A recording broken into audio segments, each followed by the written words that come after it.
Hi, and welcome back to Dirty Parents Garage. Today we're going to be going on part 2, or possibly the final part of this beach cruiser video. And I'm sorry for the delay in the things. It just, the weather was just, it was just downright nasty. Teens, zeros, and everything. It just stopped filming because this garage will not heat up in that type of weather. The heater just won't keep up with it. Anyway, you want to notice we got a little forest behind me here. My wife does a Christmas display out front and everything. The yard looks beautiful and everything.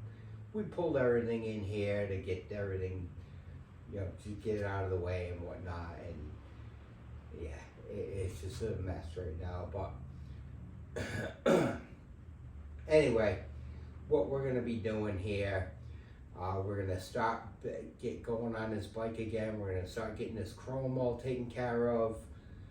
I'm going to show you a couple tips on getting the frame and the paint and everything, you know, up to par and everything. We'll put it back together and hopefully send it back to our owner.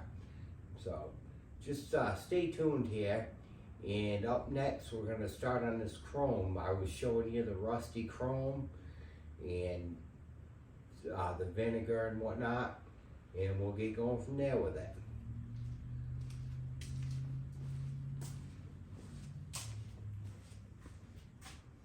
Alright guys, we're gonna have a little bit of a different experiment here than most. What it went on, like I was mentioning earlier, we normally go about 24 hours in a vinegar solution. We had a nasty cold front come through here.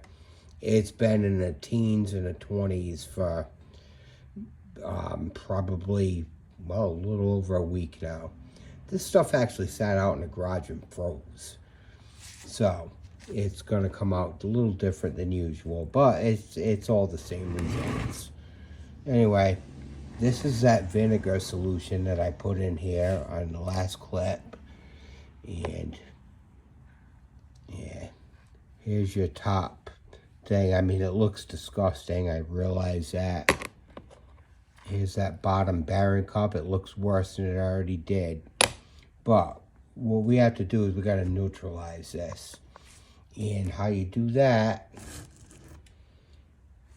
regular old baking soda. A little bit of that and some water. We're going to let that sit overnight and neutralize. It's going to get all the vinegar. One of the main ingredients in vinegar is acid. That's what eats up the rust on this. And you have to neutralize it.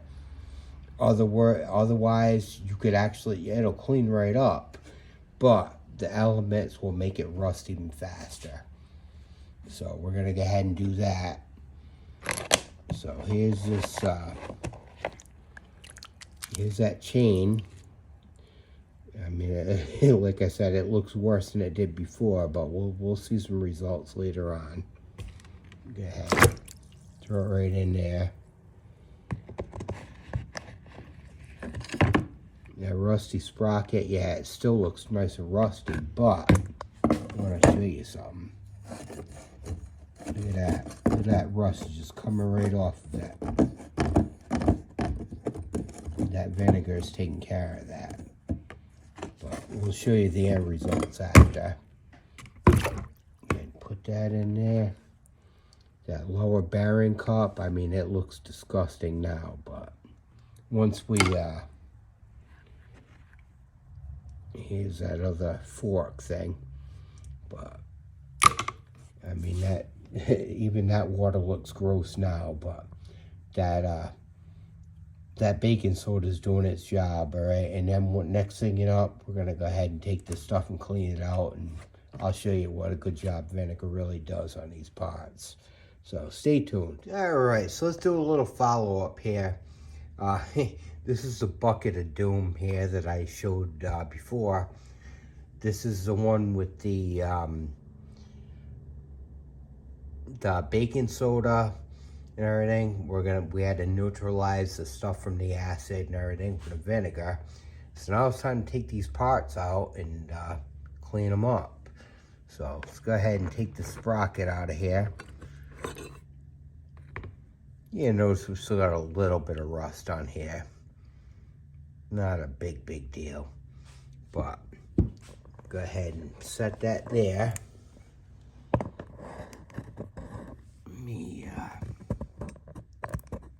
There we go.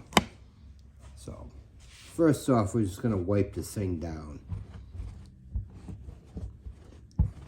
And this thing sat in water way too long. So there's still gonna be some rust on there, but not a big deal.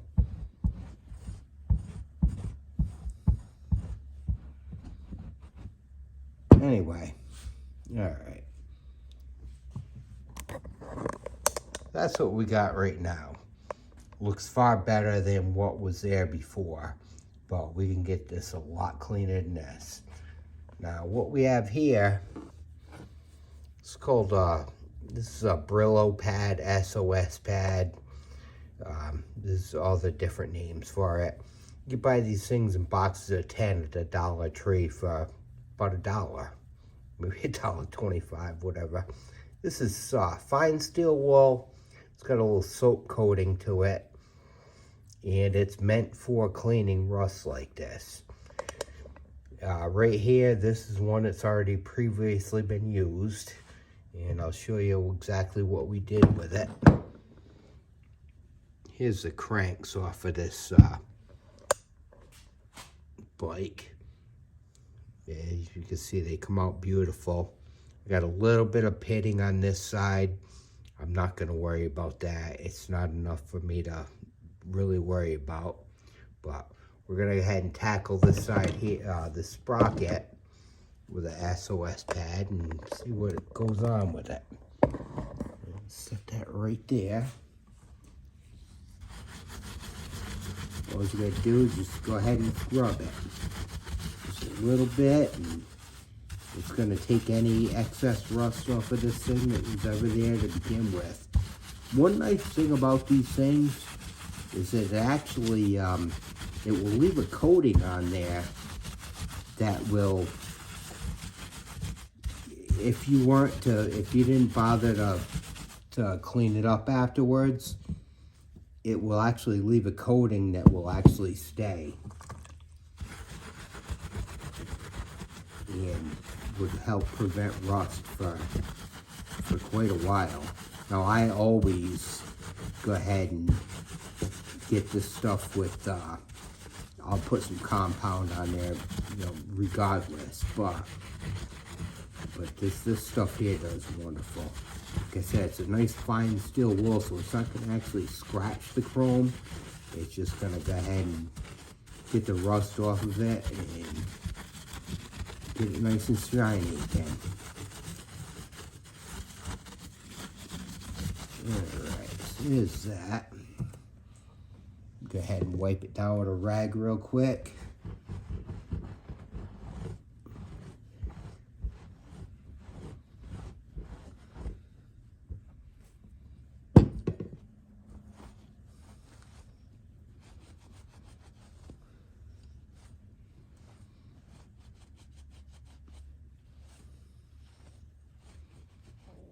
There you have it.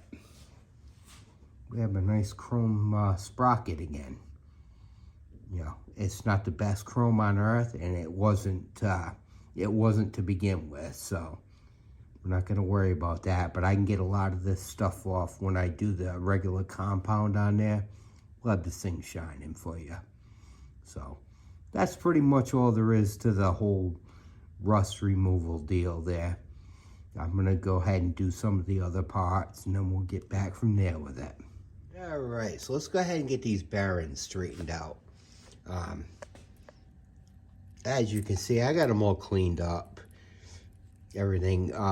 What I do on these bearings is I'll just run them through a little old gasoline, and that'll not only get the stuff off of it, get the dirt out from the inside of it and everything. So that's one of the reasons I saved some of the old gas from mowers, just for that purpose. But anyway, hopefully this thing will focus enough to the point where we can see it. So here's one of the sprocket bearings. You're gonna notice right here is a little slot. And what that is, that's just in between the two rollers and everything. Basically what you want to do is you want to pack this area with grease. And so there's that one. And here's one of the fork bearings, which is the same. It's got a little space right here. Again, you want to pack that with nice with grease. So what you're gonna do here, this is just your regular Walmart wheel bearing grease or whatever. You know, this place, they should sponsor me. I'm always advertising their products. But anyway, just grab yourself a handful of grease and just pack it in there as such. You have to go through it a couple times. It'll pack it, and these bearings will be fine like that.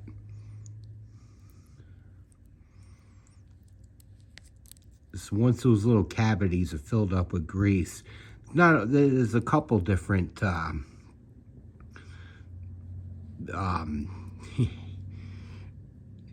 meanings or whatever you want to call it for that. You're not only gonna keep the bearings cool and greased and everything, but you're also, this grease is gonna repel water. So that's always a good point. Yeah, this bike will probably never see rain, but if she did want to ride it in the rain, she actually could. So that's pretty much what there is to that. Wipe my hands off real quick here. Close enough. But ultimately, that's what you want your bearings to look like when they're all done. Just enough grease on the outside to coat them a little bit, but the insides of the bearings are packed with grease. And you don't want it to the point where it's pouring out the cups when you reassemble it, because that just attracts dirt. But something like that, you're gonna be perfect there. And these bearings will live a long, healthy life like that. So that's all there is as far as that goes. All right, so we're getting down to the last little nitty gritty of this build. I pulled the tires off of this bike for cleaning purposes and everything. I checked the rear rim, it is good. But this front rim, well, not so much. I don't know if you can really see it or not. We got a pretty good wobble there. What's going on? Now, you can buy what's called a truing stand for these rims, and to actually straighten them. Some of them actually have gauges on them. Other ones have laser beams. I mean, you could spend all the money you want on it, but we're not doing that here. Yeah, this is just, this bike is not going to be in any competitions, road races, marathons, blah, blah, blah. So what we're going to do here, I'm going to show you the Bernie way of straightening a rim. So let me, actually, before we get into that, I want to show you something. All right, so you're gonna notice this is pretty much goes for any spoked rim that I've ever seen anyway. You got one spoke going to this side, your next spoke goes to the other side, and this continues throughout the whole rim. So you basically, what you want to do is you want to pull the rim to whatever direction you want it. So as I said, you know, there's different methods of doing this, and I'm going to show you mine. This is just your common old zip tie. All right, we're going to set it up against the side of the rim, and you're going to see, you can actually see where the rim isn't running true. This is kind of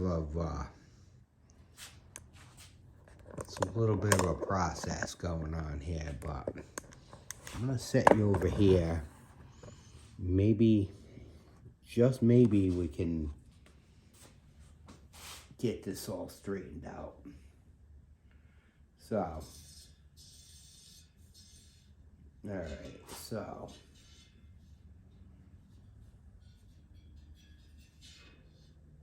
Alright, so this area here, the rim is actually pushed over this way a little bit. So what we have to do, we're going to go ahead and pull it. Right there.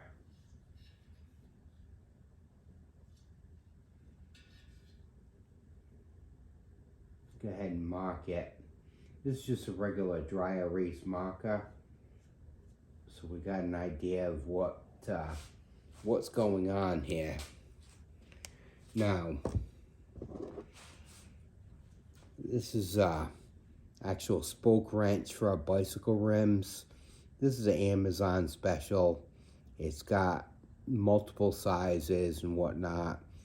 And also, on the end of the spokes, you can also use a flathead screwdriver. They have a thing for a screwdriver you can use.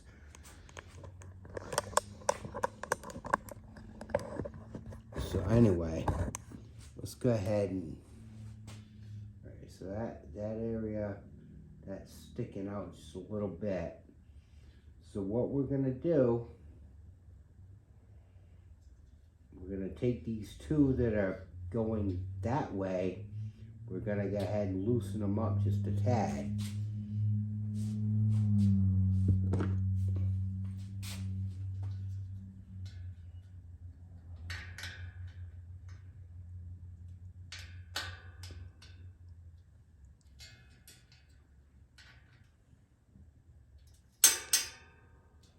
Now, I don't know if you can hear that or not, but you can hear a little creaking noise. That's actually the rim contouring just a bit.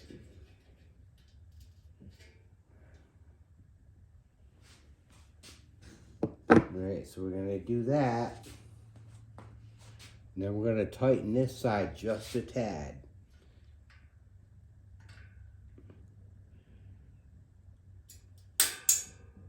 And once again, we're going to,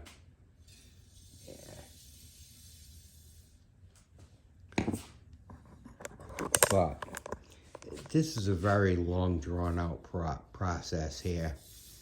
But anyway, I just want to kind of give you the basics of it. Anybody ever wanting to do this type of work, I would suggest highly, go ahead and grab you an old rim and just play.